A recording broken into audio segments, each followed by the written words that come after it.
Varghese, Professor, retired as Professor and Head of the Department of Chemistry from CMS College, Kottayam. After 34 years of enriching and enjoyable teaching experience with utmost missionary zeal and commitment, I like very much to share my thoughts on the online system of education in comparison to the classroom system. The online system of education cannot fulfill the lofty, widely and wisely accepted objectives of education. The objective of education in brief is to bring out from the campuses disciplined, capable, committed, fully developed personalities for their own benefit, their family's benefit, and the benefit of the community at large. They ought to be intellectually mature, morally upright, spiritually inspired, and socially committed young men and women by the time they finish their education.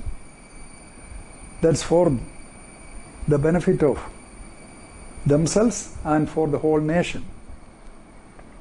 Character formation, of course, goes along with the education, and that is the basic objective in a sense.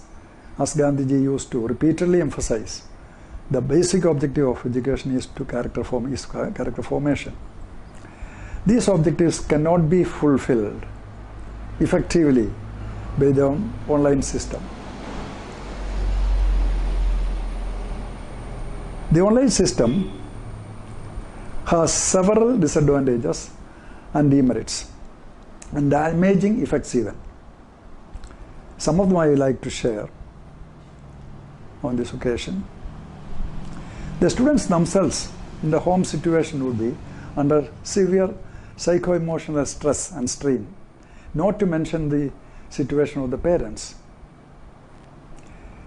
Vast majority of the parents are not capable enough, or the family situation will prevent them from giving effective, judicious monitoring and guidance to the students. The parents would be under very difficult condition. It is something like a sort of a home imprisonment, house imprisonment for the students in their young days. One of the serious negative and dangerous impacts, I would say, of online education is widespread misuse, very probable widespread misuse of the smartphone and the TV channels. And most of the students would be alone in the homes, in the absence of their parents. Even the parental presence may not be able to solve this problem. And we will be answerable to the future generation if we damage the personality of those students and mislead them, providing such a facility. One of the serious limitations of online education is the lack of peer group interaction.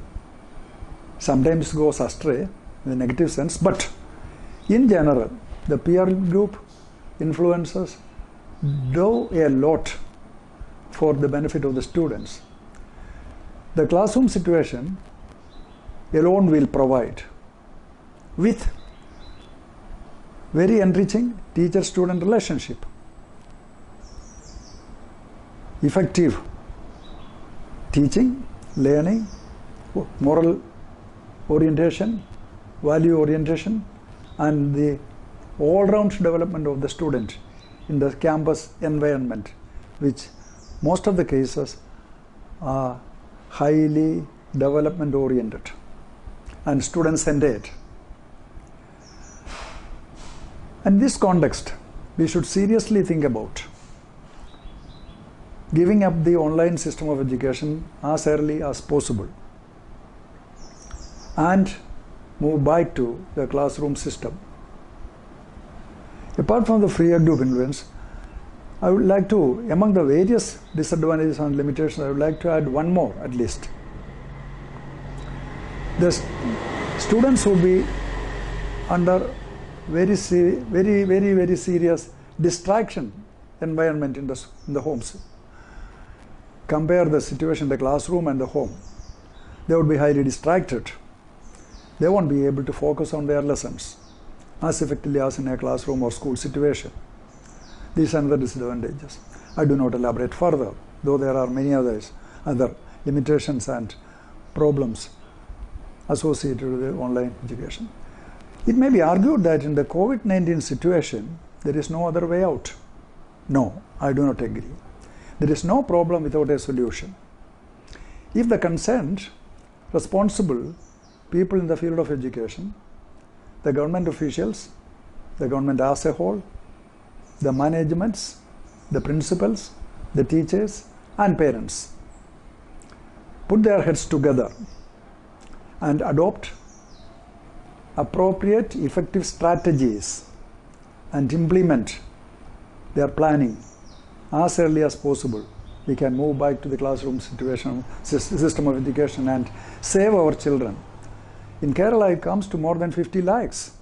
Think about the damage that inflict on lakhs and lakhs of young children. We will be answerable to them if we do not correct ourselves and go back to the real, most effective system established by history, the classroom, school environment for the children. And what flashes to my mind is, as a way of solution, it is up to the experts to think about that by brainstorming sessions or something like that, and interactions, and they are meeting together and coming to a collective wise strategic decision. What flashes to my mind is introducing something like the shift system, which Kerala experimented a couple of years back for the +2 pre-degree level. The shift system with probably say 3 working days per week for each student.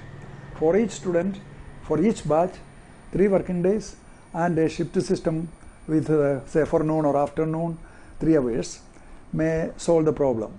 I am not giving the final say on the matter. It's up to the educationalists of the day to ponder over that and come to the right decisions and the right and effective method of a strategic implementation. If we continue with the online system, I have no doubt that lakhs and lakhs, hundreds of thousands of students will later in their life feel angry with us for having damaged them. The damage that inflict on the present generation of students who come to so many thousands and lakhs will be our making, and we will be answerable for that. Let us therefore, at the earliest possible, as promptly as possible, zealously, with utmost concern about our children and the future generation and the national development and prosperity as a whole, move back to the classroom system of education. COVID-19 COVIDs may come and go, but our children are to live on for decades more. Let's do the very best possible for them. May the Almighty God guide all of us in this regard.